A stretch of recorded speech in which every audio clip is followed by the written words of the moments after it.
Hello, and welcome to Practical Apologetics, where we give clear answers to everyday Christians who have real questions.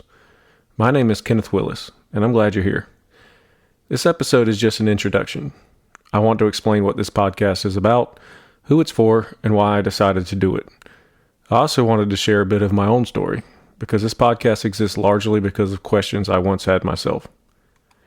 Practical Apologetics is focused on answering real questions about the Christian faith. Questions like, is God real? Is the Bible reliable?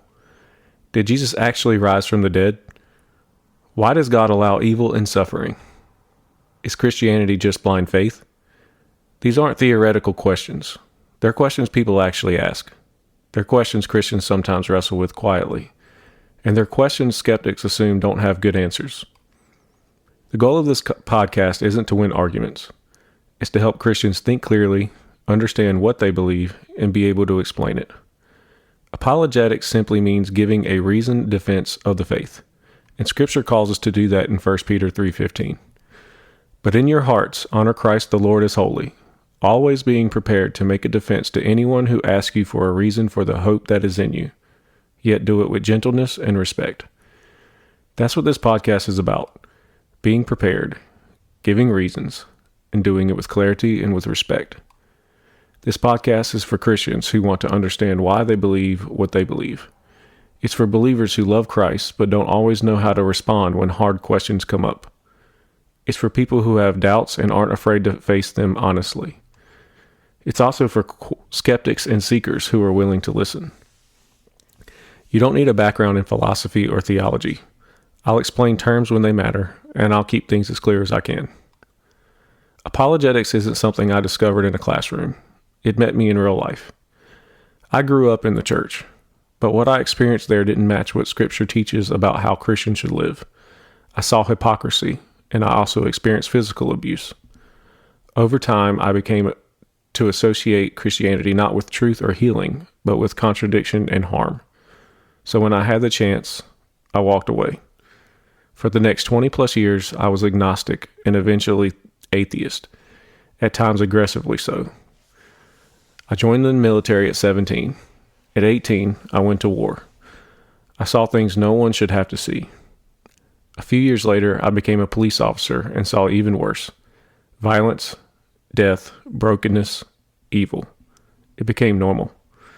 Through all of that, I didn't look to God. I didn't believe there was one. For most of my adult life, I believed Christians had simply fallen for something. I saw faith as a crutch. If I'm being honest, I often thought less of people who believed. Then about 3 years ago, something started to change. My wife, who's been a Christian our entire 20-year relationship, never pressured me. She didn't argue me into belief. She lived her faith consistently. She showed me so much grace, even when I didn't deserve it. At the same time, I noticed that several close friends of mine, people I deeply respected, were Christians or they became Christians. These weren't weak or naive people. They were people I trusted with my life. And their faith didn't make them unstable. It gave them peace, something I never had. That got my attention. So for the first time, I allowed myself to ask whether I might be wrong.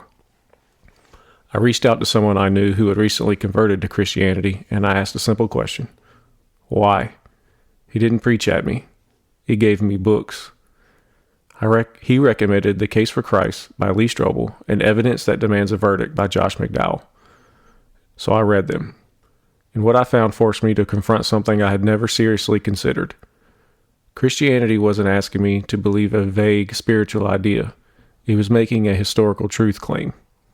It claimed Jesus of Nazareth was crucified under Pontius Pilate, buried, and physically rose from the dead. That's not symbolism. That's a claim about history. As I worked through the evidence, I realized something. The question wasn't whether Christianity was comforting. The question was whether it was true. And if Jesus really did rise from the dead, then he really was who he claimed to be. That changed everything. Right then and there, I bowed my head and I prayed. I asked God to forgive me for all of my sins, which were many, and I asked him to save me. I was baptized shortly after, and I joined a church. I began studying biblical studies and Christian apologetics at Liberty University, with the intention of continuing into graduate level apologetics at seminary. Apologetics didn't weaken my faith. It led me to Christ. I started practical apologetics because I know I'm not the only one who had questions. There are Christians who are told Christianity is true, but were never shown or explained why. There are believers who love the gospel but feel unprepared when challenges come. And there are people who assume Christianity has no answers because no one has ever walked them through the evidence. This podcast exists to meet that need. Each episode will focus on one question. We'll start with foundational issues and build from there. Everything will be anchored in Scripture, informed by history and philosophy, and centered on Christ. Based on evidence. Most episodes will run between 15 and 30 minutes.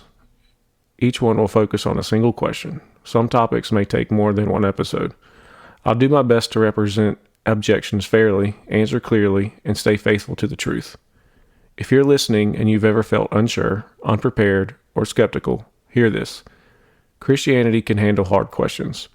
Truth doesn't fear examination. And the gospel isn't built on wishful thinking. It's built on reality. Thank you for listening to Practical Apologetics. Join me next time as we begin with our first question. Is God real?